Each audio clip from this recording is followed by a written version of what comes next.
खबर अपने एमपी की शुरुआत करेंगे। आरोपियों को बचाने के लिए पुलिस पर राजनीतिक दबाव बनाने की कई खबरें आपने सुनी होंगी, लेकिन दमोह से अनोखा मामला सामने आया है। यहां आरोप पुलिस पर लगा है और आरोप लगाने वाले हैं खुद एडिशनल डिस्ट्रिक्ट जज। पूरा मामला विधायक रामबाई के पति से जुड़ा हुआ है, जिन्हें देवेंद्र चौरसिया हत्याकांड में आरोपी बनाया गया है। पूरे मामले में एडीजे आरपी सोनकर ने डिस्ट्रिक्ट जज को न्यायालयीन पत्र लिखकर पूरी स्थिति बताई है और इसके साथ ही आरोपियों और पुलिस अधिकारियों से खुद को खतरा बताया है।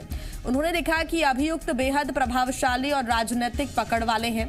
उन्होंने पहले भी झूठे आरोप लगाकर इस केस को ट्रांसफर करने के लिए जिला न्यायाधीश को आवेदन दिया था।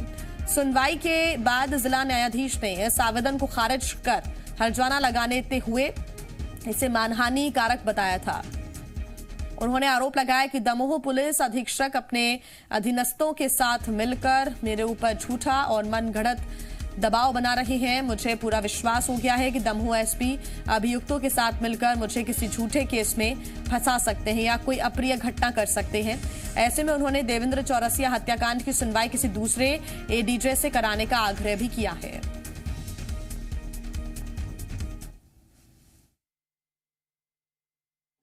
एसडीओपी, इन तीनों के नाम आदेश पत्रिका को पढ़ने से पता चलते हैं कि इन तीनों के प्रयास रहे हैं कि इस पर दबाव डाला जा सके। ये सोनकर साहब हैं, एक एडिशनल सेशन जज हटा, उनकी कोर्ट का मामला है और इसमें करीब 12-15 मुलजिम हैं इस मामले के और अभी उनके सारे के सारे मुलजिम जेल में हैं।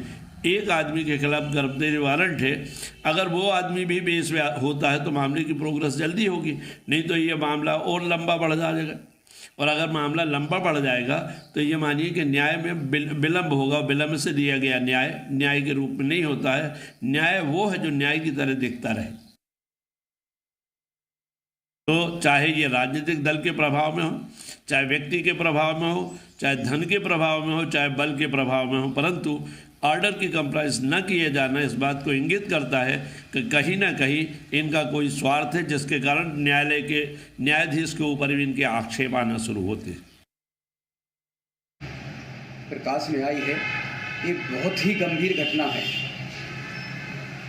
यह इस बात का द्योतक है कि चर्चित हत्याकांड में दोषियों को बचाने के लिए पुलिस प्रशासन के अधिकारियों के द्वारा न्यायाधीश को धमकाया जा रहा हो, न्यायाधीश को भय हो गया हो कि उनको खतरा है, उनको किसी भी प्रकार की जान को खतरा है। इससे ये स्पष्ट है कि अब कानून की व्यवस्था अब दमोह ही नहीं पूरे मध्य प्रदेश में नहीं रह गई है। और आइए इस पर ज्यादा जानकारी के साथ जी मीडिया संवाददाता सागर से अतुल हमारे साथ जुड़ गए हैं और भोपाल से जी मध्य प्रदेश छत्तीसगढ़ के एसोसिएट एडिटर हरीश दिवेकर जी हमारे साथ जुड़ गए हैं। हरीश जी, ये मामला बहुत लंबे समय से चल रहा है और हमने ये देखा है कि इस मामले को लेकर रामबाई भी सामने आ चुकी हैं। कई बार उन्होंने भी बातें इस मामले को लेकर कही है, लेकिन ये एक नया ही मोड़ सामने आ गया है जब एडीजे को डर लग रहा है। उन्होंने अपनी ही सुरक्षा के लिए या फिर ये कहते हुए कि मुझे ही झूठे केस में फंसाया जा सकता है, इसके लिए पत्र लिखा है। बड़ी आश्चर्य की बात यह है। जी हाँ, बिल्कुल। मध्य प्रदेश में ऐसी घटना संभवतः पहली बार है। इसके पहले कभी हमने इस तरह की ना रिपोर्टिंग की, ना कभी इस तरह की घटना हमने देखी।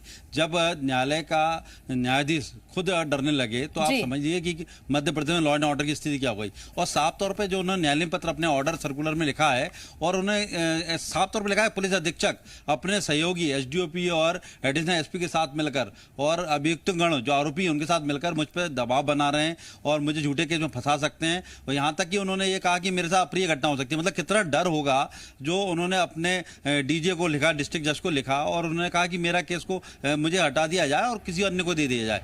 तो कहीं ना कहीं एक बड़ी गंभीर बात है और सरकार के लिए भी गंभीर बात है कि अगर इस तरह की लॉ एंड ऑर्डर की व्यवस्था बिगड़ेगी, जब पुलिस का काम है लोगों की रक्षा करना, कानून का पालन करना, पुलिस आज न्यायपालिका को धमका रही है और न्यायपालिका डर रही है, तो अब यह स्थिति कहां जाएगी, कौन सुनवाई करेगा? क्योंकि अंतिम जो पिलर है वो न्यायपालिका होती है। आदमी कहीं भी थक हारता जाता है तब न्यायालय में जाता है, न्यायपालिका के पास, जहां से न्याय मिले। लेकिन जब न्याय करने वाले जज ही अगर डरने लगे और पुलिस प्रशासन का खौफ जनता अपराधियों की जगह न्यायपालिका में होने लगे तो ये बड़ा गंभीर स्थिति बनती है। और इससे कहीं ना कहीं ये सवाल खड़े होते हैं कि आखिर पुलिस अफसर के ऊपर कौन मेहरबान है और किसके कहना है पुलिस अफसर न्यायपालिका को डराने से या कहीं ना कहीं उनको धमकाने से डर नहीं रहे। और ज्यादा किसका दबाव है कि एडीजे को ही पत्र लिखना पड़ रहा है, एडीजे को ही डर लग रहा है और ये केस किसी और को ट्रांसफर करने की बात वो कह रहे हैं, यही सबसे बड़ा सवाल है। आप बने रहिए हमारे साथ। एडवोकेट गजेंद्र चौबे जी हमारे साथ जुड़ गए हैं, पीड़ित पक्ष के वो वकील हैं। गजेंद्र चौबे जी, ये पूरा मामला सामने आया है और बड़ा आश्चर्यचकित कर देने वाला ये मामला है कि एसपी पर ही एडीजे के गंभीर आरोप लगे हैं और एडीजे ने एसपी से खतरा बताया है और कहा है कि मुझे जो केस दिया गया है वो किसी और को ट्रांसफर कर दिया जाए। क्या कहेंगे आप इस पूरे मामले को लेकर? ये क्या है कि वैसे देश की 3 व्यवस्थाएं की गई जी। एक तो न्यायपालिका है, दूसरी कार्यपालिका है, तीसरी व्यवस्थापिका। न्यायपालिका न्याय देती है जिसको निष्पक्ष रूप से स्वतंत्र रहने की आवश्यकता है, बिल्कुल, परंतु कार्यपालिका के माध्यम से ही अपने ऑर्डर की कंप्लाइंस कराती है। जी। दमोह जिले में इसी ऑर्डर की कंप्लाइंस कराने के लिए देवेंद्र चौरसिया हत्याकांड में एक ऑर्डर निकाला कि एक एक्यूज एब्सकॉन्ड है, उसकी अरेस्टिंग सुनिश्चित करें। जी। तो उसकी एब्सकॉन्डिंग को सुनिश्चित करने के लिए जब नहीं मिला तो उसको एसडीओपी हटा को बोला गया और उन्होंने आके जवाब दिया तो अपने आप में वो पूर्ण नहीं था और उन्होंने चाहा था कि ये जवाब पर्याप्त मात्रा में नहीं है। जी। तो मजिस्ट्रेट साहब ने उनको बताया और उस बात को कहा कि साहब आप निश्चित रूप से अपने न्यायालय के आदेश की कंप्लाइंस नहीं कर रही। इस बात पे से वो रोने लगी एसडीओपी और भाग गई। भागने के बाद उनने एसपी महोदय के माध्यम से, एडिशनल एसपी के माध्यम से जुडिशरी के ऊपर आरोप लगाए कि आपने नारी को प्रताड़ित किया है और इस तरीके से नारी को प्रताड़ित करने का मामला बनाए जाने की बात कही। तब मजिस्ट्रेट साहब ने अपनी ऑर्डर शीट में इन बातों को लिया और उन्होंने कहा कि पहले 2 बार धारा 409 दंड प्रक्रिया संहिता के अंतर्गत ये मामला ट्रांसफर कराए जाने की निवेदन किया गया था। अभी भी जब ट्रांसफर नहीं हुआ तो नए तरीके से हथकंडा अपनाया जा रहा है और जुडिशरी को इसमें सप्रेस करने की बात की जा रही है। इस तरीके से न्याय के ऊपर यदि अन्याय की विजय होगी तो देश में न्याय व्यवस्था तो कभी रह नहीं आपको भी ऐसा लगता है कि आरोपी पक्ष की तरफ से ये दबाव बनाने की कोशिश है और राजनीतिक रसूखदारों की तरफ से ये दबाव हो सकता है? ये आदेश पत्रिका में इस तथ्य का उल्लेख है कि पहले 409 में 2 बार इनके ट्रांसफर की एप्लीकेशन खारिज हो गई। उसमें आदेश पत्रिका में ये भी उल्लेख है कि यदि सत्र न्यायाधीश महोदय मतलब जो प्रिंसिपल जज हैं वो चाहें तो उस मामले को कहीं अन्य ट्रांसफर कर सकते हैं। इसलिए ये बात तय होती है कि ये ट्रांसफर कराने के लिए अनैतिक तरीका का एक प्रभाव है। और गजेंद्र जी, अगर इस मामले को लेकर कोई कदम उठाया जाता है आप ट्रांसफर को लेकर तो ये मामला कमजोर भी हो जाएगा? नहीं, सबसे गंभीर बात तो ये होगी कि न्याय की विजय नहीं हो सकेगी। लोगों को ये लगे कि अन्याय के सामने न्याय झुक गया है। पुलिस प्रशासन और राजनीतिक नेता किसी भी न्याय को दबा सकते हैं और उसके साथ इनजस्टिस हो सकता है। तब ये माना जाएगा कि न्याय व्यवस्था से ऊपर पुलिस की व्यवस्था है और लाठी की दम पे देश चल रहा है। ठीक, गजेंद्र चौबे जी, बहुत धन्यवाद आपका हमारे साथ जुड़ने के लिए। कांग्रेस से भी हमारे साथ सुरेंद्र जी जुड़ गए हैं। सुरेंद्र जी, बड़ा ही आश्चर्यचकित कर देने वाला ये मामला सामने आया और पहली बार इतिहास में ये मामला सामने आया है कि एसपी पर एडीजे के गंभीर आरोप हैं और एडीजे को ही एसपी से खतरा है। केस ट्रांसफर करने का आग्रह किया जा रहा है देवेंद्र चौरसिया हत्याकांड मामले में। जी, ये बड़े ही दुर्भाग्य की और चिंता का विषय है कि शिवराज सिंह की भारतीय जनता पार्टी की सरकार में जब न्यायालय के न्यायाधीश ही सुरक्षित नहीं रहेंगे तो कानून व्यवस्था कहाँ रह जाएगी। इस प्रदेश में कानून व्यवस्था का राज खत्म हो गया है, जंगल राज चालू हो गया है, जिसका जीता जागता हालिया उदाहरण दमोह के पथरिया जिले के यह बहुचर्चित हत्याकांड से सामने आता है। मैं ये कहना चाहता हूँ, इस प्रदेश में कानून व्यवस्था कायम रखने के लिए जी न्यूज के लिए धन्यवाद देना चाहूंगा कि ऐसे हमारे चैनल के माध्यम से जिन साहसी पत्रकारों ने यह मुद्दा उठाया है काबिले तारीफ है और चूंकि संवैधानिक व्यवस्था इस देश में बनी रहे, कोई संविधान से ऊपर ना रहे, इस बात का पटापेक्ष करने के लिए जो आज ये इशू लाया गया है, मैं इसकी प्रशंसा करते हुए यही कहना चाहूंगा कि राज्य में सुरेंद्र हर चौधरी हाल जी, में अब कानून सवाल की ये उठता व्यवस्था। है कि जब कांग्रेस की सरकार थी मध्य प्रदेश में, तब रामबाई आपको सपोर्ट कर रही थी, कांग्रेस को सपोर्ट कर रही थी। रामबाई के पति के ऊपर ही जो आरोपी है, जो आरोप है वो लगाया गया है, वही आरोपी है इसमें मुख्य। अब ऐसे में राजनीतिक दबाव बनाया जा रहा है, वो राजनीतिक दबाव कौन सा है? देखिए, ये बात अलग है और जो बात आपके द्वारा प्रकाश में लाई गई वो बहुत ही गंभीर और संवेदनशील बात है कि जब न्यायाधीश को इस राज्य में खतरा हो जाए, जी, जिस संविधान की शपथ लेकर राज्य के मुख्यमंत्री, मंत्री और विधायक शपथ लेते हैं, उस शपथ को दिलाने वाले न्यायाधीश को ही जब खतरा महसूस हो जाए तो इस आवाम को कहीं कहीं तक सुरक्षित दिखने की कोई गुंजाइश रह नहीं गई है। और जहां तक रही सपोर्ट करने की, और ना सब कांग्रेस पार्टी सदैव न्याय के पक्ष में रही है, संविधान के पक्ष में रही है, कानून के पक्ष में रही है। कानून से ऊपर उठ के कभी कांग्रेस ने कोई बात नहीं की, ना किसी तरीके का कोई सहयोग किया है। और इस मामले में भी सवाल यही है कि आखिर एडीजी को किस चीज का डर है, किस बात का डर है? एक सवाल मैं पूछना चाहता हूँ। जी हरीश जी पूछे। मैं एक सवाल पूछना चाहता हूँ सुरेंद्र जी से। सुरेंद्र चौधरी जी, मैं एक सवाल आपसे पूछना चाह रहा हूं कि जब 15 मार्च 2019 को जब देवेंद्र चौरसिया का हत्याकांड हुआ था और उसमें गोविंद सिंह आरोपी बनाए गए थे, तब कांग्रेस सरकार ने सितंबर 2019 को एफआईआर लगवा के गोविंद सिंह का नाम निकाला, जबकि उन पर 25,000 का नाम था।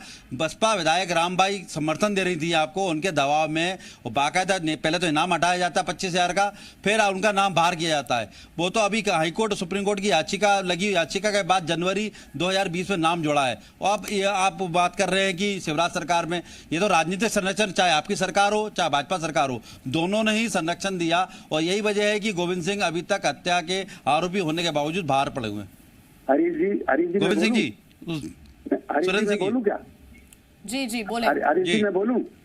मैं आपसे अनुरोध करना चाहता हूं कि जिस विषय को लेकर आज यह मामला के संबंध में हमसे और आपसे ये सवाल कर रहा है जी न्यूज, उसके संदर्भ में ये है कि हम लोगों ने कभी किसी न्यायाधीश को धमकाने वाले किसी प्रशासनिक अधिकारी का सपोर्ट नहीं किया। कांग्रेस पार्टी ने ऐसे उदंड, ऐसे आतताई जो भी प्रशासनिक अधिकारी हों, चाहे कांग्रेस के हो चाहे भाजपा को, कई समाज के कोई भी वर्ग के हो, कहीं के हो, सबके खिलाफ कांग्रेस पार्टी ने एक्शन मध्य प्रदेश में कमलनाथ जी की सरकार में लिया है। जहां तक सवाल आता है कि न्यायाधीश को ही खतरा उत्पन्न हो जाए तो हम आप कैसे कहाँ रह जाएंगे? जब न्यायाधीश सुरक्षित नहीं रहेगा इस प्रदेश में, कानून सुरक्षित नहीं रहेगा, संविधान सुरक्षित नहीं रहेगा, तो जंगल राज कायम हो जाएगा। आज सवाल सिर्फ इस बात का है कि इस व्यवस्था को रोकने के लिए हमें आपको एकजुट होकर इस पर फैसला लेना पड़ेगा। आज जिस तरीके से शिवराज सिंह जी की सरकार इस तरीके से प्रशासनिक अधिकारियों को खुली छूट देकर आतताइयों को, बदमाशियों को, अत्याचारी करने वालों को, अपराधियों को इस तरीके से खुली छूट देगी कि न्यायाधीश भी सुरक्षित न रहें, तो हम किस ओर जा रहे हैं? सुरेंद्र जी, सवाल हरीश दिवेकर जी का कुछ और था। ये कहा गया था कि जो संरक्षण देने का काम आपकी सरकार ने किया वही अब भी हो रहा है। ये जो व्यवस्था है वो तो पुराने समय से चली आ रही है, उसको आपने भी रोकने की कोशिश नहीं की। सवाल ये था, इसका जवाब आपने नहीं दिया, वो ठीक है। कहीं से कोई संरक्षण नहीं था, हम लोगों ने कभी इस तरीके से कोई संरक्षण दिया? हम लोग तो न्यायाधीशों का सदैव सम्मान करते आए हैं। हम लोगों ने कभी किसी तरीके से बहला के, धवा के, धमका के किसी भी प्रशासनिक या गवाहों को धमकाने या न्यायाधीश को धमकाने का काम कभी कांग्रेस पार्टी ने नहीं किया। ठीक, सुरेंद्र जी आप बने रहिए हमारे साथ। हरीश जी, हमारे साथ बीजेपी नेता हितेश वाजपेयी जी भी जुड़ गए हैं। हितेश जी, सबसे पहला सवाल तो ये है कि ये क्या व्यवस्था है मध्य प्रदेश के अंदर कि एडीजी को ही ये गंभीर आरोप लगाने पड़ रहे हैं एसपी के ऊपर? उन्हें एसपी से खतरा है, वो कह रहे हैं कि ये केस जल्दी से ट्रांसफर कीजिए, मुझे इस केस से हटाया जाए। देखिए, मुझे लगता है कि पहली बात तो ये विषय गंभीर इसलिए है कि एक एडीजे इस अवस्था में निकल कर आए हैं जी, तो या तो एडीजे में समस्या है या एडीजे जो बता रहे हैं वो समस्या है। और जितना मैं जुडिशियल सिस्टम को जानता हूँ, मुझे लगता है जी न्यूज की इस खबर के माध्यम से उच्चतम न्यायालय के जजेस जिनके संरक्षण में पूरा जुडिशियल सिस्टम चलता है, वे इस बात का संज्ञान लेंगे और न्यायिक व्यवस्था अपने आप में सक्षम होती है। संबंधित जो डीजे हैं उन्होंने भी इस विषय का संज्ञान लिया होगा। ठीक। और न्यायिक व्यवस्था में देखिए जितने भी न्यायिक दंडाधिकारी हैं, पहली चीज तो ये न्यायाधीश नहीं है। न्यायाधीश जो होते हैं उच्च न्यायालय और उसके ऊपर के लोग होते हैं। ये न्यायिक दंडाधिकारी यानी कि जुडिशियल मजिस्ट्रेट कहलाते हैं जुडिशियल सर्विसेज से। तो इनके विषय में जब भी ऐसी कोई बातें निकल कर आती हैं तो उसकी प्राथमिक जांच डीजे ने करनी होती है। डीजे करके अपनी रिपोर्ट हाई कोर्ट को भी प्रस्तुत करते हैं। तो उनके यहाँ बहुत फेयर और ट्रांसपेरेंट सिस्टम है इस बात को देखने के लिए। यदि गलती एसपी की है तो स्वाभाविक है कि उनके पास पर्याप्त राजनीतिक दबाव की बातें क्यों आ रही हैं लेकिन हितेश जी, कि राजनीतिक दबाव है आपकी, जब सरकार है तब राजनीतिक दबाव है, कांग्रेस की सरकार थी तब राजनीतिक दबाव है, ये राजनीतिक दबाव की चक्कर में किसी को न्याय नहीं मिलेगा क्या? देखिए जी, पहली चीज तो ये सब आरोप हैं और न्यायिक दंडाधिकारी स्वयं जानते हैं कि केवल आरोप लगाने से तो काम चलेगा नहीं जी। उनको किसी ना किसी फॉर्मेट में इसमें खड़े होना चाहिए आके और इसकी जांच होना चाहिए पूरे विषय की। और जैसा मैंने आपको बताया, जो जुडिशियल सिस्टम है हमारे यहाँ वो सक्षम है, वो खुद ही दंडित करने के लिए सक्षम है इस बात को लेकर। लेकिन जो कुछ भी हो रहा है, आपकी बात बिल्कुल सही है। ये सवाल हितेश जी मेरा भी सवाल है आपसे। जी पूछिए हरि जी। हितेश जी मेरे दो सवाल है। पहला सवाल, एडीजी ने जो आरोप नहीं लगाए, उन्होंने अपने डिस्ट्रिक्ट जज को, डीजे को बाकायदा ऑर्डर शीट पे लिख के दिया पूरा घटनाक्रम, किसका फोन आया, कब फोन आया, किस तरह से उनको प्रताड़ित किया गया और किस तरह का भय है, पूरा उन्होंने स्क्रिप्ट पे लिखा हुआ है। तो क्या आपके पूरे राजनीतियों ने इस तरह का मामला सामने आया? क्या पुलिस अफसर न्यायपालिका पे हावी हुए या न्यायपालिका का दबाव बना रहे हैं? इस तरह का मामला आपने कभी सुना है?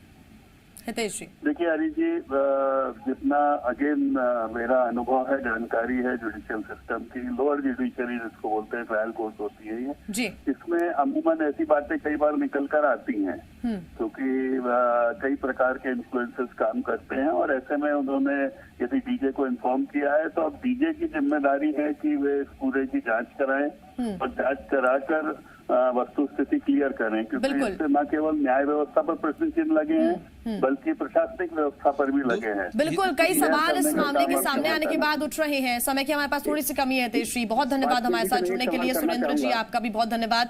हरीश दिवेकर जी आपका धन्यवाद तमाम जानकारी के लिए। सवाल यही है कि आखिर इस मामले को लेकर आगे क्या कदम उठाए जाते हैं, क्योंकि इतिहास में ऐसा पहली बार हो रहा है जब एडीजी को ही खतरा है और वो ये चाह रहे हैं कि केस ट्रांसफर कर लिया जाए। आगे देखना होगा कि क्या कदम उठाए जाते हैं। आगे बढ़ते हैं। इंदौर के डीएनएस अस्पताल में ओवरलोडिंग के चलते लिफ्ट नीचे आ गई।